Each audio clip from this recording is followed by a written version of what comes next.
This is obviously for Daniel. Well, good morning. How great to see everyone back here today.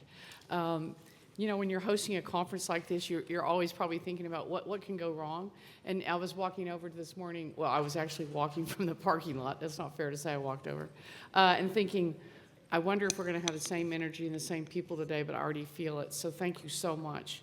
First of all, I want to, again, thank my colleague Daniel and Vanderbilt for this. Even though we're sort of co-hosting this, we are co-hosting it, they've done all the work. So thank you, and it's been an excellent job.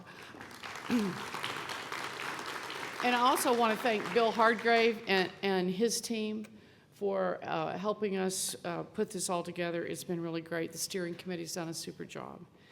I thought yesterday's conversations, all of them, were so provocative and inspiring at the same time. And so I really am grateful to all the speakers and all the possibilities that we laid out yesterday. It was terrific. I've always found that when you get smart people in a room and toss out a challenge, great things happen. And I felt that was happening yesterday. You get them together in one place. Place makes a big difference. Thinking about how we can even build more on top of what we've already been doing here in Tennessee. Generating new ideas, translating them into the marketplace, more startups, more companies, investing in economic development. So many ideas around that. Somebody told me once, by the way, I'm a former professor of strategic management. I'm a business professor. So last night when Senator Hagerty was telling the story about Tennessee's role in the start of the Boston Consulting Group, I never knew that story. I have taught using the matrix 20 years, and cash cows, rising stars. But to hear him tell that story, once again, there's Tennessee right there in the middle of something that's been important for a long time. But someone always used to say this when we were at that chapter in the strategy textbook on implementation, and everyone thought, this is so boring. Good ideas are worth about a dime a dozen. It's all in the execution and implementation. And that's the hard work, as we all know. And that's what we got to start thinking about from here out today. But I want to say it this way. We're all here because we believe that Tennessee can be and will be the next great hub of American innovation. We got to remember that. That is the goal. The next great hub of innovation in America. I was reading, and yesterday one of the themes we heard was there's momentum in Tennessee. There's momentum at our university. We talk about that all the time. There's momentum at Vanderbilt. There's momentum in Nashville. There's momentum at the University of Memphis. There's momentum in every sort of piece of this great state. And one of the things we talk about at my home university is how do we sustain the momentum we're experiencing? We're growing like crazy. It seems like every kid in the country wants to come to school at UT Knoxville, and that has its own issues that go with that, like more dorms and more faculty and especially more parking. That's the huge complaint of every campus. But when you think about it, how do you maintain momentum? And one of the ways, there's two. I would offer up two things. One is you continue to celebrate the small wins, because not every day is going to be this momentous, big, earth-shattering, transformational change. A lot of small changes along the way. But the other one that I think is even more important is keeping the goal where you're going out there in front of all these people doing the work. And so what we just said is, this is our North Star. We're going to become the next great hub of American innovation right here in Tennessee. And it's because we have the people, we have the partnerships, and we have the place. We are the place. And I want to talk about those 3 Ps, okay? We were just talking with Daniel. I reminded him that 3 is the perfect number. No one can remember more than 3 things. So here they are, the 3 Ps: people, partnerships, and place. So let's talk for a second about people. How many times did we hear that yesterday? Over and over, starting with the panel of CEOs. and going all the way through to the end of the day and even at dinner last night. Innovation is only possible because of the creativity, we know this, and ingenuity of people at every level of the organization.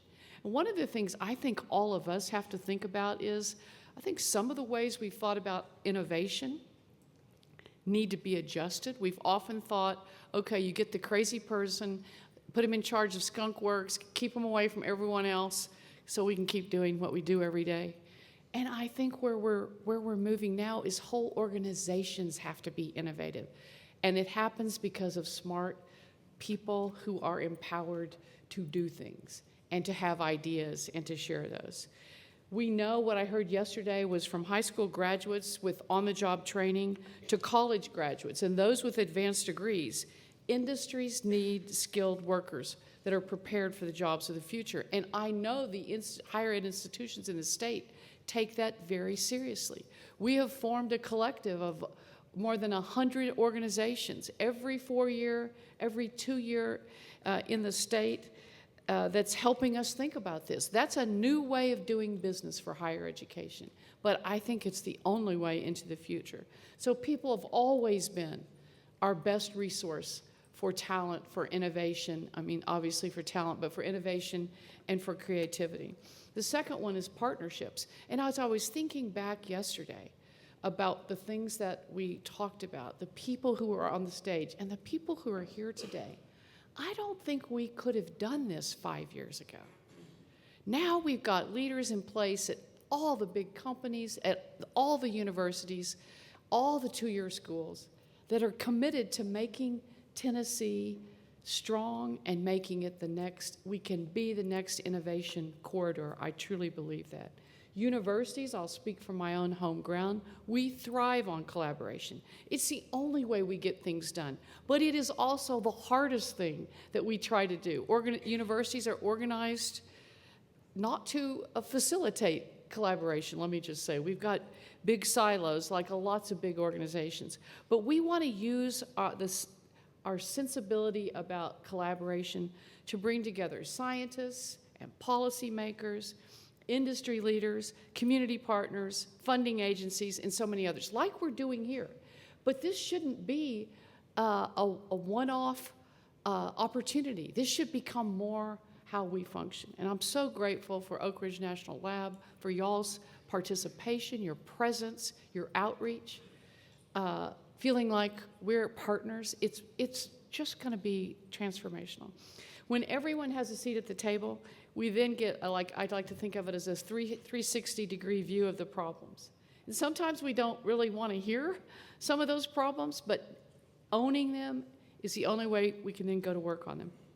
So that's really the key. And then the third one is place. We can think about place in lots of ways, but place is a powerful convener. Co-location, we've known for a long time, co-location makes a difference.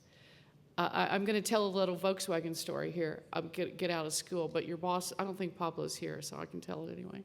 We have a VW Innovation Lab at UT Knoxville over in our research park, and Pablo came for a tour, and y'all were showing him the work of the students and the faculty, and one of the things that they were showing him only happened because, oh, by the way, Eastman is also over there.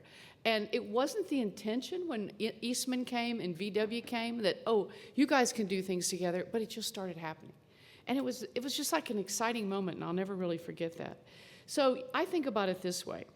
If people from the outside are looking at this volunteer state, here's what we want them to see: a world-class workforce, advanced infrastructure. We talked yesterday about how we need to keep building the infrastructure.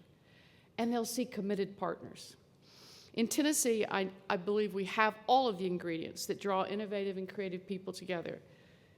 One of the most, I would call it the most prominent national laboratory in the country, with open arms from scientists and learners and teachers all the way through the lab.